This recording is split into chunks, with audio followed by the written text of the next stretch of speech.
Ditadura era uma coisa horrorosa. Vocês, felizmente, não tiveram essa experiência. Ditadura era uma coisa que você... O que nós estamos conversando aqui, se isso daqui não fosse um programa, estivesse na casa de um de vocês ou na minha, a gente não conversaria de medo. Nós três na sala, tudo fechado, a gente não conversaria. Meio Coreia do Norte o bagulho. É. Minha mãe, às vezes, recebia em casa, eu percebi depois, não era criança. Ela tinha uma amiga que era afiliada ao Partido Comunista Brasileiro. Ela, inclusive, chegou durante a ditadura a participar de algumas reuniões. Então, essa amiga vinha com o marido, aí eles sentavam na cozinha assim, um pertinho do outro, e ficavam cochichando lá. O que é uma coisa meio absurda, porque eles estão dentro da própria casa na cozinha. Esse era o clima da ditadura. Era um clima de terror psicológico muito grande. Se você, vamos lá, na época da ditadura, se você era filiado ao Partido Comunista, era basicamente pedir para morrer, né? Esse partido, eu imagino, inclusive, que ele era muito bem escondido, não é? Toda a esquerda brasileira era clandestina. A que fazia a luta armada, essa foi destruída pela ditadura, e a que não participava da luta armada também era clandestina. O máximo que você fazia era cochichar entre 2, 3 pessoas. Era um clima que você internalizava, estava dentro da sua cabeça. Você tinha medo até de pensar determinadas coisas. Tá.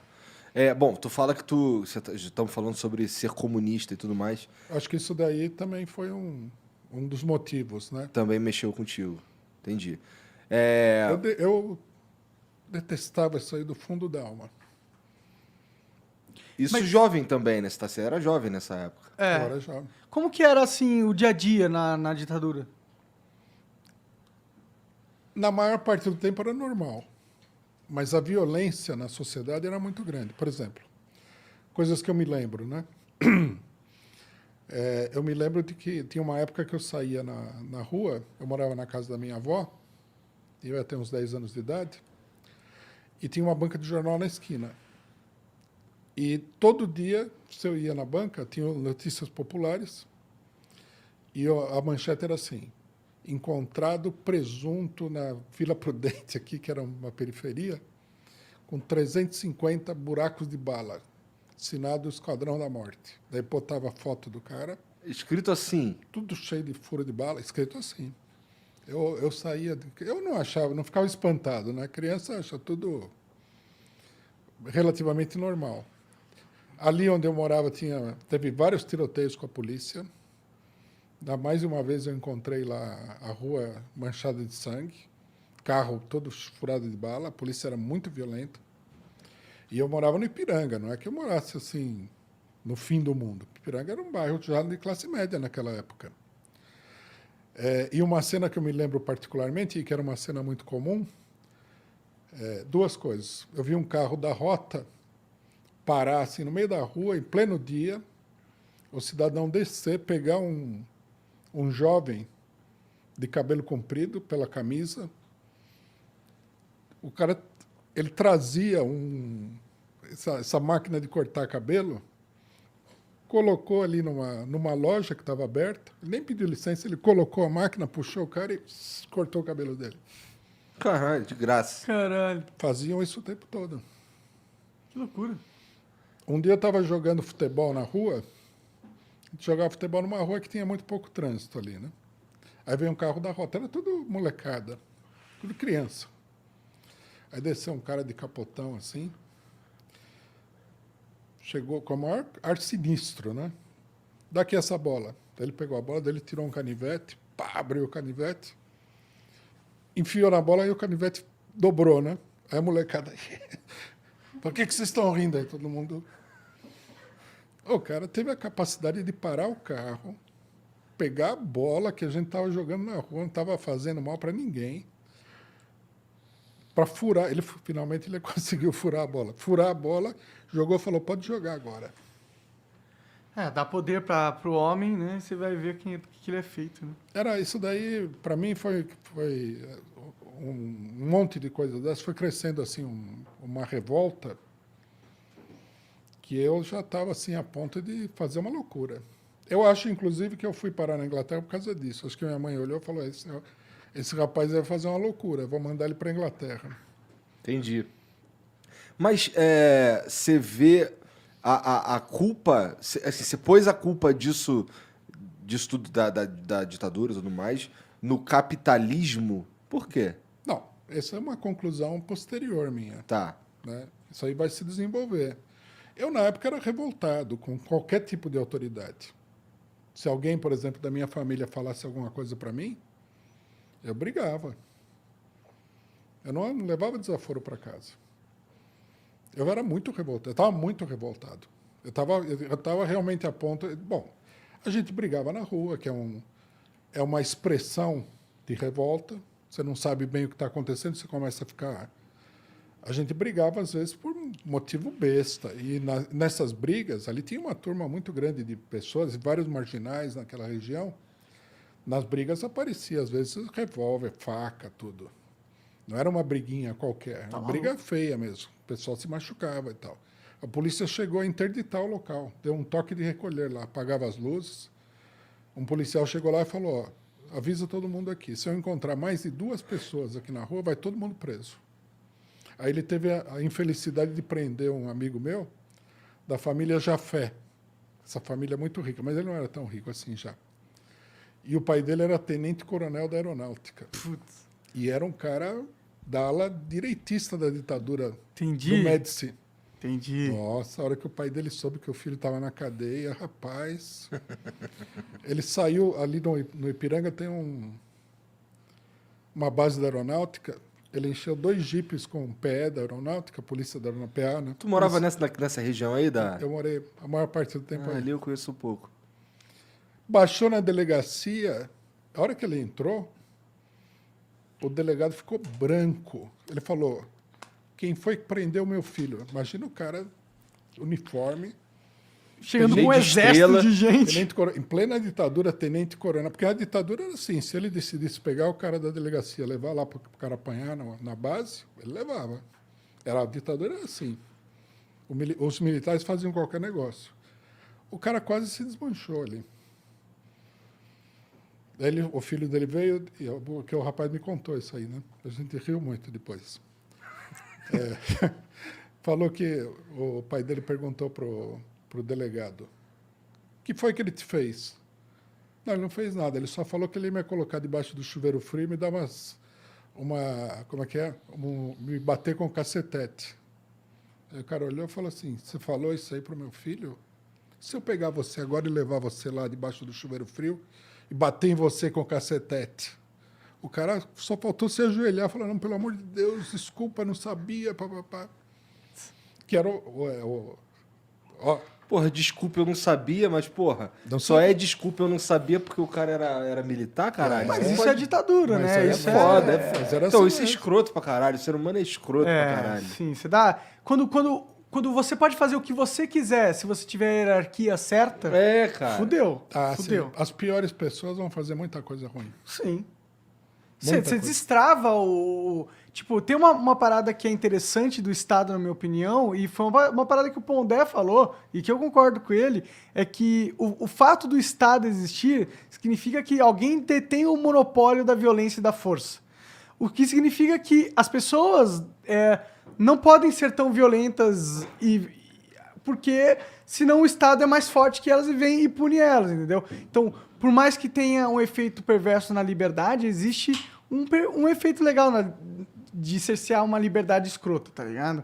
O que é algo difícil de você lidar, né? Porque é uma linha bem tênue, né?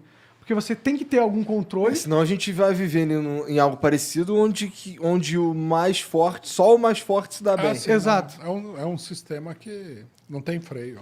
Por isso que tem que ter um Estado ou uma governança desse jeito, né? Por isso que é Porque o importante. ser humano ainda não é evoluído o suficiente pra se virar sozinho. Não. Eu acho que nem vai chegar Tem isso muita aí. gente que é perturbada. Né? Nesses momentos, as pessoas mais perturbadas, elas tomam a dianteira. É verdade. E, os cara e se ele tiver no poder e for perturbadaço, fudeu. Não, e isso atrai todas as pessoas perturbadas. Eu tinha um amigo meu nessa mesma época que era uma das pessoas mais desaparafusadas que eu já conheci na vida, né? Ele fazia todo tipo de loucura. Ele perdeu todos os dentes da boca fazendo loucura. Era uma coisa muito louca. O que ele fez? Ele entrou na rota. Aí fudeu. Um Puta cara que desse na rota, fudeu. E aqui eu vou te contar uma história interessante. Um dia eu passei lá, encontrei um velho conhecido, né? Ah, você sabe de fulano e tal?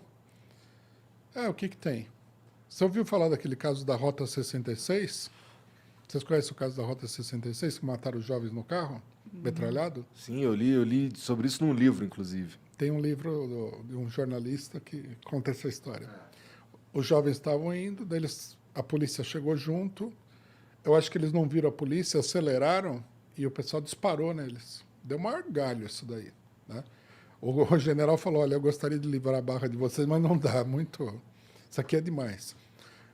E o cara falou, foi aquele nosso amigo, Puta merda. que era um cara totalmente... Caralho. Você vai na polícia, você vai achar muito cara assim. Assim, atrai, né, eles, né? Esse tipo de profissão atrai. O cara que é sádico, o cara que gosta de bater nos outros, que gosta de se impor pela violência, Pode crer. atrai, né? E numa ditadura, atrai muito mais, porque aí você Tem mais se liberdade. sente à vontade para fazer isso aí. Sim. Não, ditadura é um negócio perverso mesmo. A arbitrariedade vai às alturas. Quando o pessoal tenta argumentar que não foi uma ditadura, é foda, né, mano? Não, foi uma ditadura e foi uma ditadura terrível. Sim, olha, olha as coisas que você tá descrevendo. Isso são sintomas de uma ditadura, não é Pelo sintoma... amor de Deus, pô. Não é sintoma de... É que o pessoal... Falar que não é uma ditadura tá de sacanagem. O pessoal fala, mas eu vivia normal. Tá, tu vivia normal, mas e as pessoas que não viveram normal? É isso que é uma ditadura, não é que todo mundo vai ser afetado. Alguns privilegiados não vão Claro, ser... claro. Não, o cara que é pobre está perdido. Tá fudido, é verdade. Ó, se vocês me permitirem, vou contar mais um caso. Um dia a gente estava lá, né? E o pessoal chegou e falou assim, você viu o que aconteceu lá com fulano? Chegou a polícia da aeronáutica, invadiu a casa dele, levou ele arrastado de lá. Falei, pô, polícia... O cara ele era bandido, assim, ele era assaltante, alguma coisa. Mas era uma pessoa tranquila. Aí passou uns 3 anos e encontrei ele. Aí eu falei, e aí, como é que foi e tal? Falei, me levaram para a delegacia, apanhei que nem um cachorro. Daí alguém perguntou, e você falou alguma coisa? Ele falou, você fala tudo que você não quiser falar, você fala a hora que eles começarem a bater em você. O cara, você olhava para ele, era um negro. Ele parecia uma pessoa destruída. Ele era um jovem vigoroso, uma pessoa cheia de vida e tal. Quando ele voltou, que ele deve ter ido para a cadeia, passou uns anos lá, ele parecia um bêbado. Ele parecia um alcoólatra que arrastava a perna na rua. E você falava com ele, era aquela pessoa derrotada, destruída. Né? Isso acontece, um pouco disso acontece ainda hoje. A gente teve o caso do Amarildo, no Rio de Janeiro, tem vários casos. Tortura na delegacia é uma coisa comum. Mas naquela época era muito... Acho que a gente até hoje não sabe o paradeiro do Amarildo, né? Tem isso aí também. É. Eu conheci um cara também desse grupo, né, que era um assaltante à mão armada. Esse era um cara ruim. Né? O pessoal tinha até... Ninguém gostava dele. Sabe essas pessoas que não são... Todo mundo fala que essa pessoa não é boa e tal. Ele era um cara muito agressivo e tal. A gente estava na molecada, um dia ele pegou, tirou o revólver e falou, e se eu atirar em você agora? Se eu atirar em você? Aí o pessoal falou, que besteira, né? Que tem brincadeira besta e tal. Mas ele não estava brincando. Era capaz que ele fizesse alguma besteira. Ele tava cogitando na cabeça dele. Uma vez eu estava na padaria em frente da rua e ele veio me encher o saco, que ele encheu o saco de todo mundo. E eu estava muito irritado e eu estava com uma garrafa na mão, né? Falei, você vem que eu vou te quebrar essa garrafa na cabeça, seu... Aí ele olhou assim, aquele olhar assim bem maligno e falou, agora você está com essa garrafa na mão. Daqui a algumas horas você vai sair de casa e você vai estar sem a garrafa e eu vou te pegar. Ixi. Sim, aí eu fiquei frio, né? Aí eu escapei por pouco. Não tinha jeito de não sair. O que você ia fazer? Se esconder em casa? Aí eu saí, estava sentado lá, meio preocupado. Aí ele chegou, né? Chegou e falou assim, e agora? Aí, por sorte, tinha um outro cara lá, mais velho. O cara chegou e falou assim, o quê? Você vai bater no moleque? Eu era um molequinho, né? Ele já era um cara mais velho. Entendi. Outro chegou e falou, você vai bater nesse moleque aí? Você vai bater, não. Se você encostar a mão nele agora ou depois, você vai se ver comigo. E era o cara que falou era um cara que impunha respeito. Esse cara foi morto pelo Esquadrão da Morte. Encontraram ele num barranco no rio, cheio de bala. Caralho. Entendi.